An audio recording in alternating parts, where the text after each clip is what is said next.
We're building our own extension and we're digging a massive hole today for our new soakaway.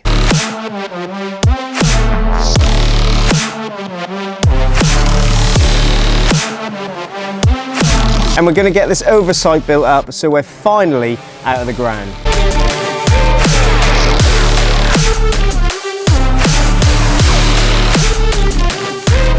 We really are under some pressure. It's 30 degrees.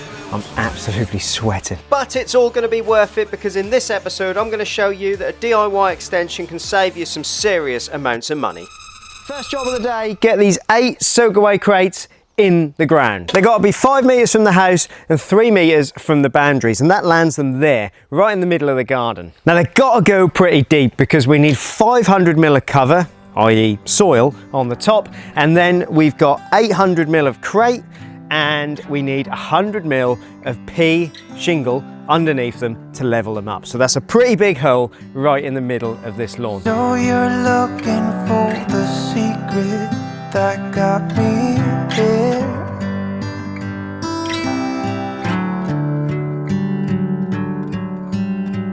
Some kind of magic ingredient that takes you there.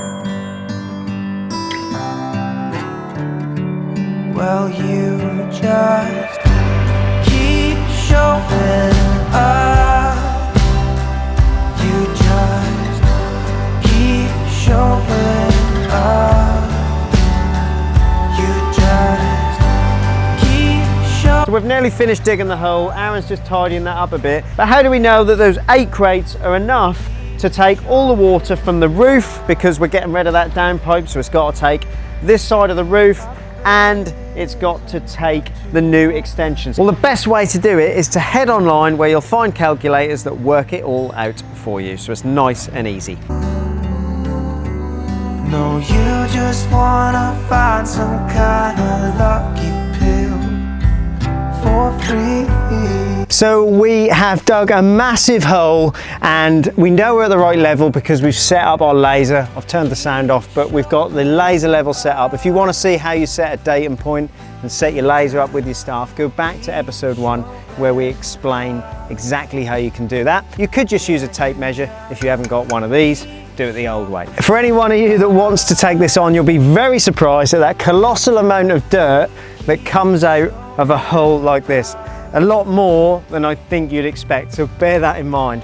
But we're there, we've got a big enough hole. We can move on to the next bit, which is building up the soakaway crates. Now we're putting in 100 mil of pea shingle underneath them crates because that will allow us to level them up. Right, I can't see a thing. We have leveled the bottom of this with our pea. We've got about 100 mil of pea shingle in the bottom here. So this stuff that we're now putting in is geotextile. So what this does is protects the crates from silt, from soil, from roots, from anything that's going to compromise those crates and take up our capacity for them to disperse the water from the roof. And this is where it's going to get really tricky because Aaron's going to roll this out and I've got to try and stand in here and shape it whilst standing in here. So it's going to be tricky, but yeah, probably be a time lapse on this bit. Sit back and watch. Sounding like an interrupted stream. So what Aaron's doing, he's just cutting it so we've got enough to fold over the top.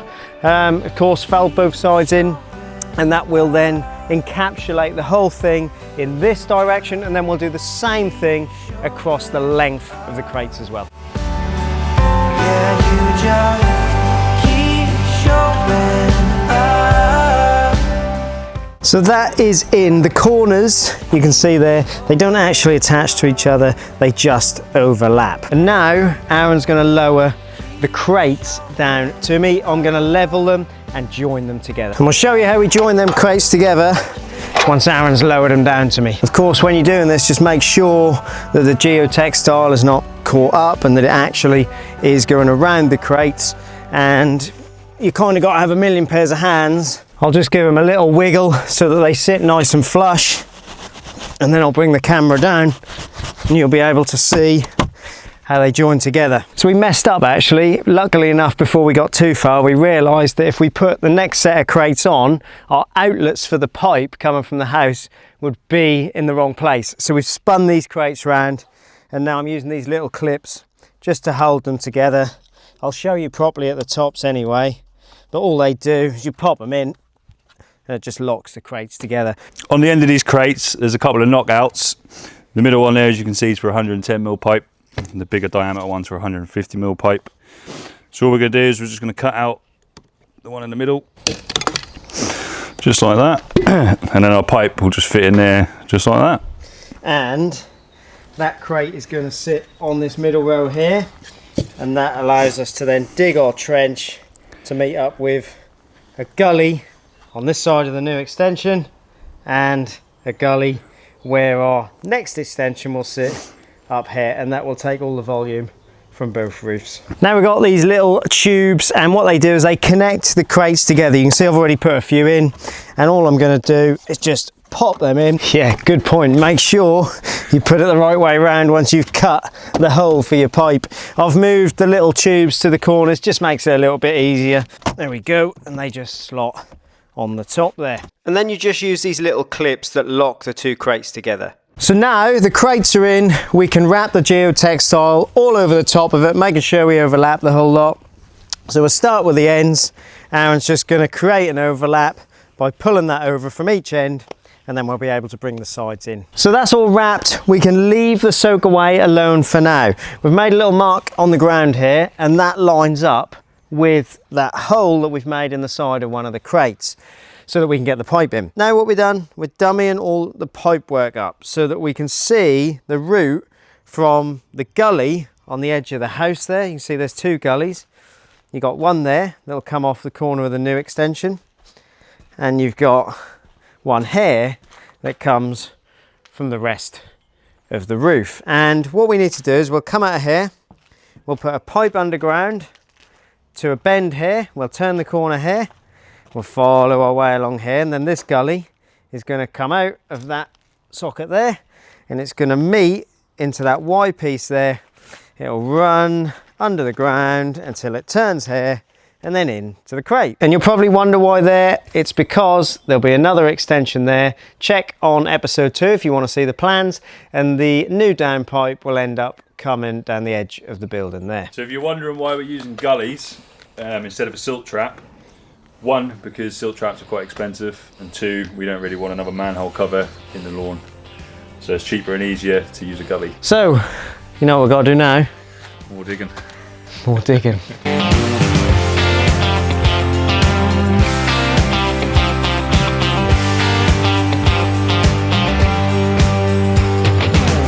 It's taken us a couple of hours to dig this trench system. Metex pipe grip, that holds the pipe for us, and a handsaw and a length of pipe. All the links to the handy tools like the Metex pipe grip will be linked in the description below.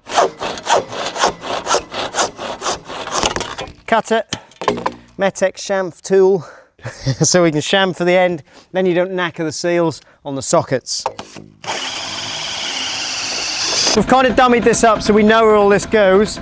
This gully is going to sit at patio level, so that will sit somewhere there. We'll put pea shingle under it to hold it in place, and then we can see exactly where that pipe needs to go, and just follow our dummied run.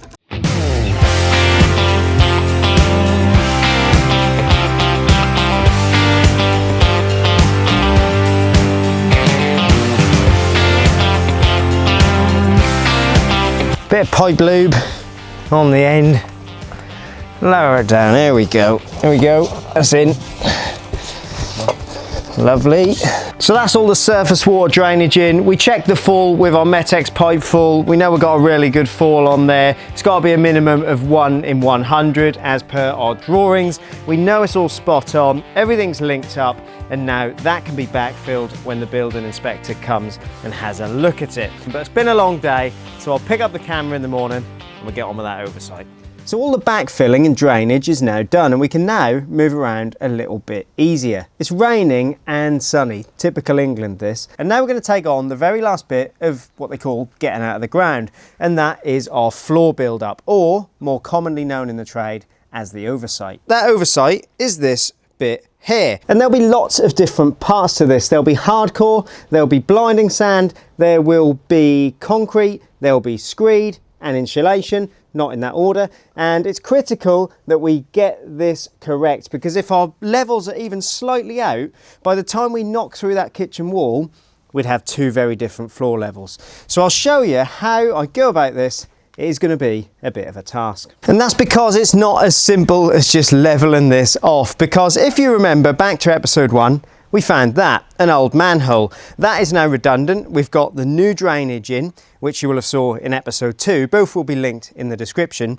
And that is still in the way. So we need to get rid of that, fill that in, and we need to get rid of what was the old kitchen sink drain as well. There's only really one tool for this job, this absolute beast of a JCB breaker. So I've taken that down to roughly the level that we need, and now I can fill it in, and then we'll compact all this to make sure it's nice and solid.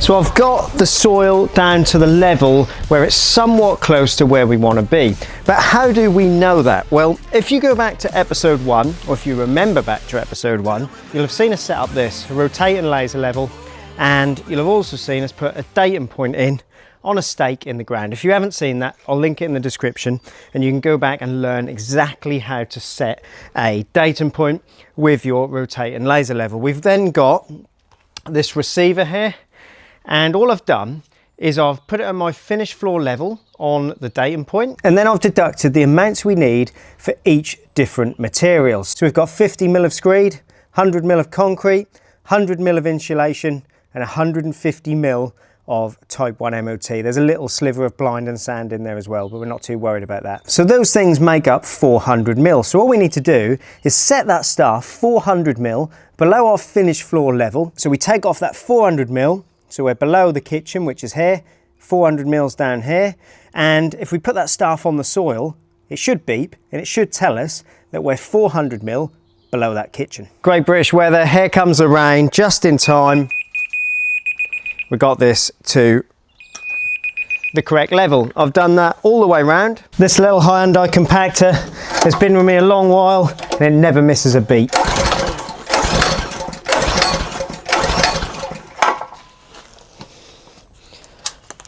That is if you turn it on.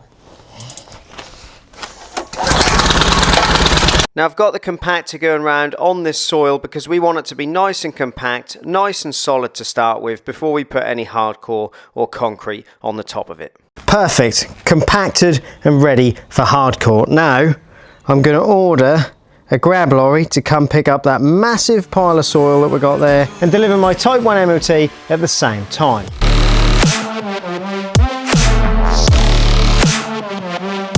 There's 4 tons of Type 1 here and over 20 tons of soil and rubble to be taken away.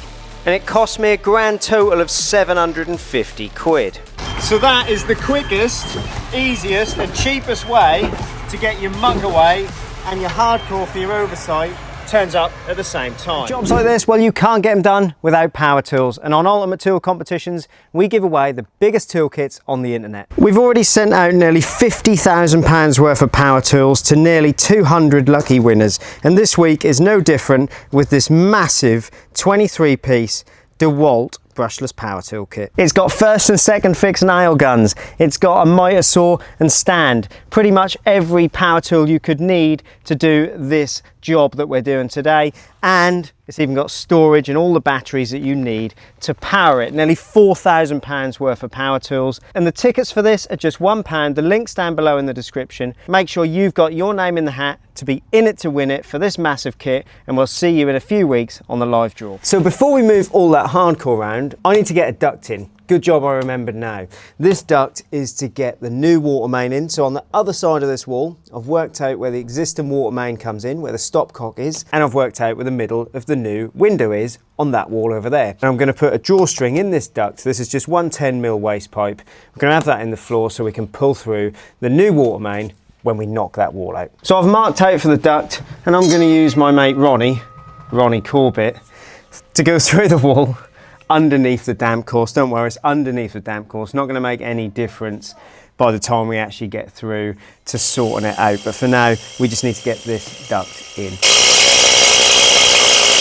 I core through first the outer and then the inner skin, and then we tie a rock to our drawstring, feed that down our duct so that later we'll be able to pull our pipe through, and then we just place the duct through the hole that we cored out. Now there is a simple remedy to stay fit for all eternity. Spoonful, spoonful, just a spoonful a day. Spoonful, spoonful. So as we fill this with hardcore, we need to compact it. I've got the Hyundai compactor out again. The hardest bit is getting this thing in because it's quite heavy, and I'm on my own today. And once we've done this stage of compacting, I'll show you how I know that I get this to the perfect level so that we're not out by the time we get to the kitchen floor and our levels actually meet.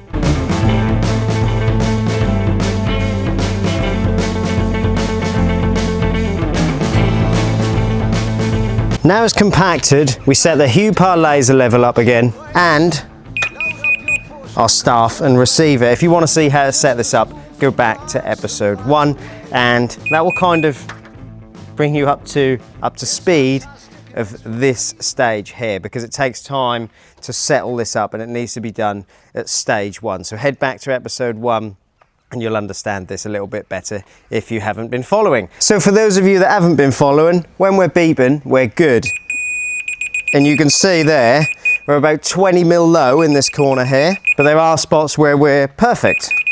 So all we do, shut that up, is we go around, fill the bits that are low, rake off the top of any bits that are high, bring this nice and level, we'll compact it again, double check it, and we should be good. An interesting little stat, 61% of you can see up here, that watch this series so far are not subscribed. Well, my commitment to you is if you subscribe, help me out, I will make this series the best DIY extension series on YouTube, if it's not already.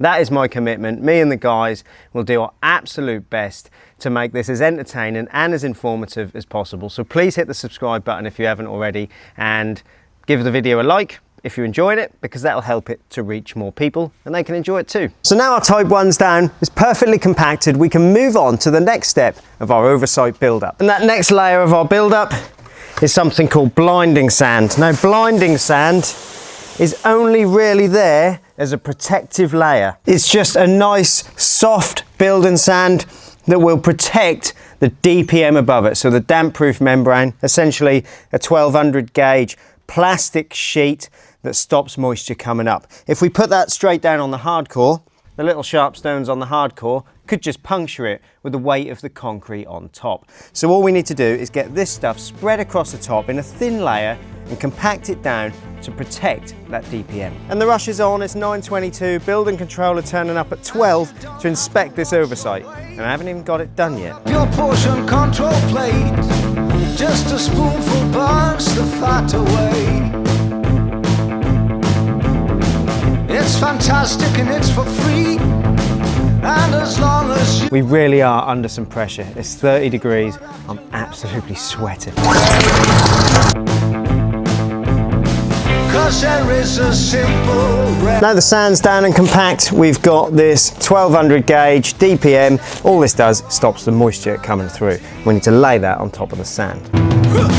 spoonful, spoonful, just a spoonful a day.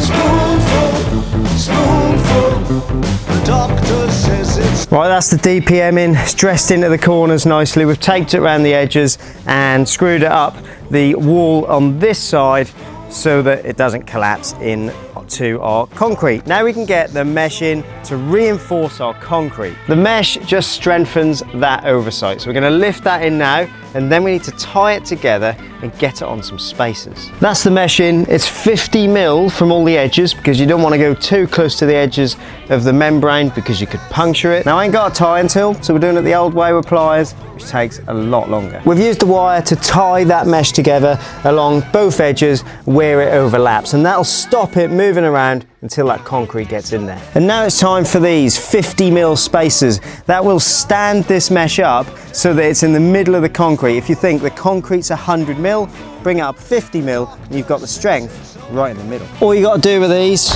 is just space them out evenly. Right, it's all in. We did it with a minute to spare in this boiling heat. The building control lady will be here any minute. She will hopefully sign off on this, and then we can get some concrete in. The lady from building control was really happy with our work, and she gave us the go ahead to pour our oversight concrete. This is RC35 concrete, and the amount we got today cost me just over 300 quid. So I best get the wellies on, and we better start getting some of this concrete round. And to make laying oversight concrete quicker, we're going to rely on our old friend, the laser and receiver again. I've set this to finish floor level, minus 50 mil for the screed on top and 100 mil for the insulation that goes on the top of the concrete. So this is set to the top level of the 100 mil of concrete that we need to put in here. So it's hard to film when you're doing this because obviously you're on a time frame with that lorry, but we've asked for it to be quite wet because we want it to flow. We'll use a bit of timber to drag it across and get it perfect in a bit. So you'll see me going around with a staff and receiver so that I make sure I get the levels perfect because we don't want big humps in it.